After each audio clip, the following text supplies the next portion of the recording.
It's been an amazing journey. It's sort of been the best part of 8 years, for me and Tom. Um, we started with Venom 1 and, just came in to write alongside the other two writers, and then stayed on set throughout that one as we kind of found what the movie was, because it was the first one. We were kind of trying lots of different things and trying to find what the tone was and who Venom was and who Eddie was. And then at the end of Venom 1, Tom and I went away to figure out what Venom 2 would be, whilst also listening to the fans and kind of taking feedback as much as we possibly could, but also going with our hearts and what we felt it should be. So we bashed out the idea for the story for Venom 2, and then I went away and wrote it. And by the time we were on Venom 2, I think we were producers.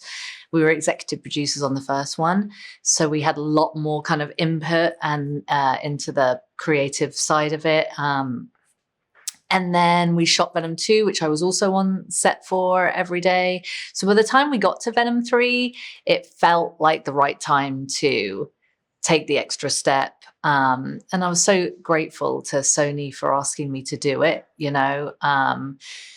It was such a lovely, sort of beautiful ending to be able to see it from inception, all the way through to the end, and really hold it and know that it is what Tom and I intended it to be.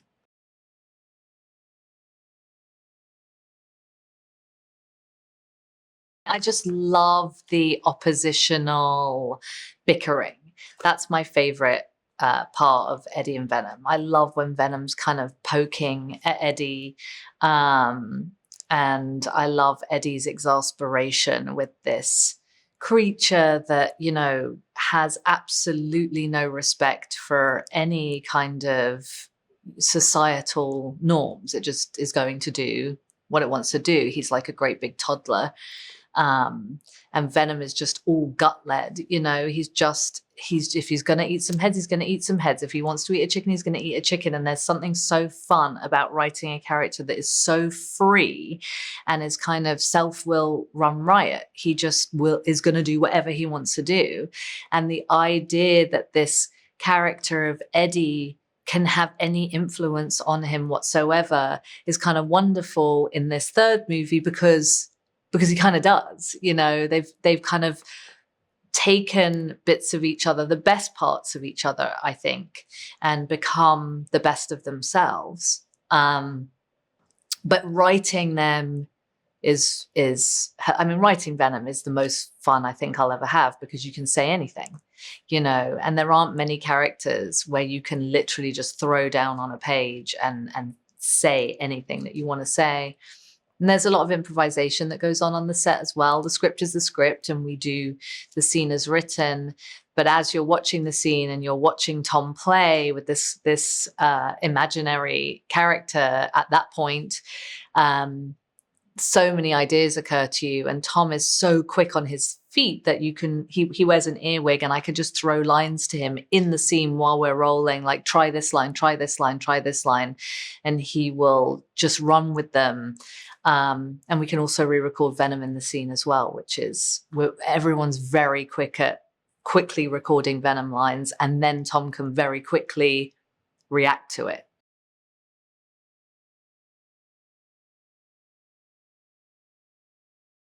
We find them directly after Venom 2. They have been exposed to the world because of the big fight in the cathedral. They are fugitives. They are on the run, and they're kind of deciding like where they should go and what they should do when they find out that that people actually already know where they are. So they're being chased by government forces from our world, but also other forces from Venom's world. And it forces them to flee across America. So this is very much a road trip movie. They meet all kinds of characters along the way that help them.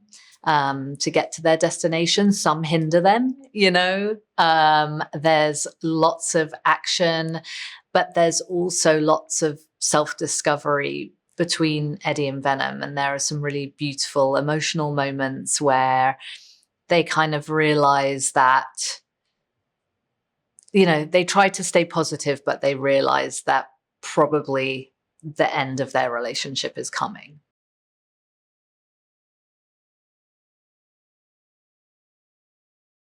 Go big or go home. I mean, you got to go big. And yeah, I, you know, very definitely said, like, this has to be the biggest, it has to be the best, it has to look different, it has to feel different, it has to be this big, sweeping, epic. It's Casablanca, you know. And the studio are amazing, you know. They signed that check. They really did. They didn't at any point, they read the script, they were like, this is huge. Oh my God, Venom's going to be in the daylight. You've got like planes and rapids, and nobody thought the rapids could work, because also, with credit to Chris Corbould and Brian Smers, it's never been done before. That is the first time that's ever been done on film, in real water practically. So that, you know, there was a lot of like, all right, Kelly, you know, you can give it a try. You're dropping people off ospreys into real water. That's all real. It's real, real, real. Exploding things, throwing cars into things. And thankfully they were down and it worked. I'm amazed.